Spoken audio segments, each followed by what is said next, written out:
Silakan Bung Ciko.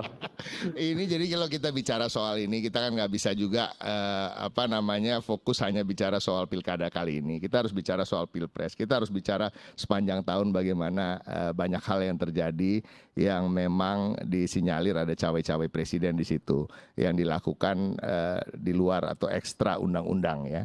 Tadi kan apa yang disampaikan oleh Noel itu idealnya memang begitu. Idealnya seharusnya begitu. Seharusnya begitu. Seharusnya seperti itu. Seharusnya semua dilakukan sesuai undang-undang, dilakukan sesuai aturan. Guyup rukun. Guyup rukun. Iya. Tadi ketika Bang Geis menyampaikan terkait soal penyanderaan beberapa partai politik misalnya ya terkait dengan Nasdem, dengan PKS, saya ngintip ke sahabat saya di Wakil Sekjen PKS tadi agak ngangguk-ngangguk juga gitu. Jadi pada prinsipnya gini, ini Maksudnya gimana nih? Maksudnya gimana nih? Sudah rahasia umum. Ini sorry Noel ya, ini jangan berbicara di mana masyarakat itu nonton terus ngenyek gitu. Ini orang ngoceh apa sih gitu loh. Ngeliat lo tadi yang nonton nih anak-anak muda begitu. Kalau nggak begitu mereka kemarin nggak turun ke jalan. Ya kalau nggak begitu mereka koalisi masyarakat sipil juga tidak mengkritisi Presiden Jokowi begitu keras.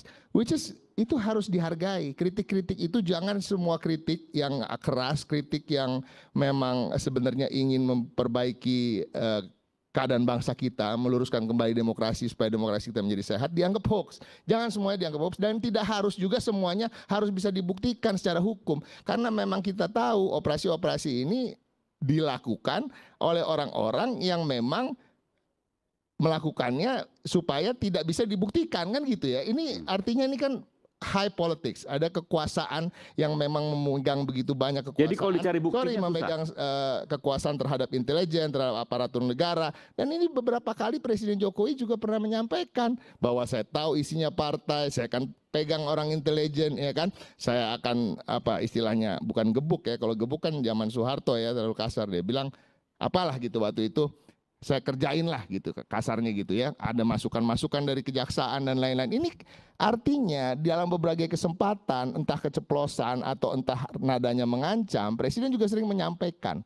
Dan kita nggak bisa juga bilang oh berarti yang ini detail yang ini dia melakukan ini, enggak. Tapi karena dia pernah menyampaikan itu juga, kecurigaan itu pantas ya. Nah, tapi kita mau bicara soal terkait dengan pencalonan Anies Baswedan ya. Tadi nggak hoax itu tudingannya seriusnya. PDIP menyampaikan soal hoax apa enggak, yang menyampaikan kan Ono yang lebih tahu mungkin. Saya tidak terlibat dalam soal pencalonan Mas Anies. Ya proses itu saya tidak terlibat secara langsung. Tapi Anda meyakini apa yang disampaikan benar?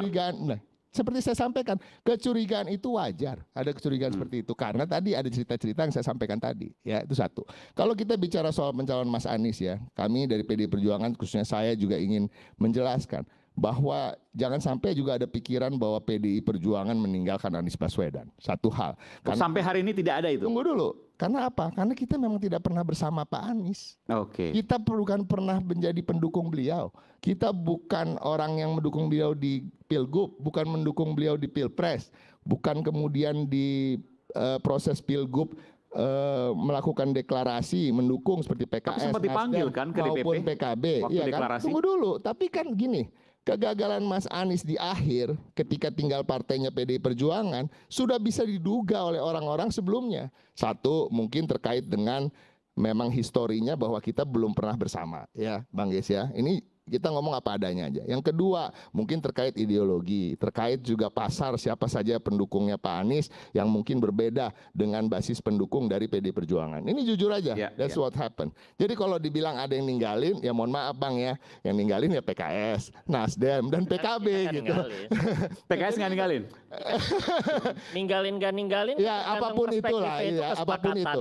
Jadi memang pada akhirnya PDI Perjuangan menjadi pilihan terakhir karena memang tinggal satu-satunya partai. Tapi bukan berarti juga kami tidak berusaha untuk bagaimana caranya, apakah mungkin kita mendukung Pak Anies Baswedan. Namun dalam perjalanannya tadi ya mungkin ada cawe-cawe dari kekuasaan yang disampaikan Kang Ono, mungkin ada benarnya. Tapi kalau mau dikonfirmasi ulang lebih baik dengan yang bersangkutan. Tetapi tadi kecurigaan itu berdasar karena apa? Banyak hal yang pernah Presiden juga sampaikan bahwa dia juga bisa menggerakkan aparat-aparat untuk melakukan hal-hal tersebut. Ya kan dalam berbagai kesempatan dia sendiri yang menyampaikan itu satu. Nah yang kedua belum selesai bos. Nanti lo boleh panjang habis ini. Nah, pada akhirnya ya kalau kita bicara soal tadi apakah ada partai yang tidak tersandra kekuasaan? Itu kan sebuah pertanyaan ya. Emang ada partai yang tidak tersandra kekuasaan? Kita nggak bisa juga mengatakan bahwa itu dia menunjuk ke semua partai bahwa itu tersandra kekuasaan. Tapi pada prinsipnya gini, mungkin tidak tersandra kekuasaan. Ada mungkin yang tersandra dengan kasus, kita harus jujur bahwa itu kenyataan. Partai tersandra kasus itu kenyataan politiknya begitu ya. Yang kedua, mungkin tersandra dengan keinginan untuk berkuasa. Itu bisa juga. Artinya apa? Dalam keinginan untuk berkuasa ada negosiasi-negosiasi yang harus. Misalnya takut kehilangan ketua DPR dari undang-undang MD3. Saya tidak mengatakan itu. Nah, saya mau nanya makanya. Saya tidak mengatakan itu dan saya nggak tahu persis apakah ada ancaman-ancaman seperti itu ya. Yang saya rasa secara fatsun politik seharusnya nggak ada gerakan-gerakan ke arah sana. Tidak ada. Ya kan? Oke, apalagi baik. untuk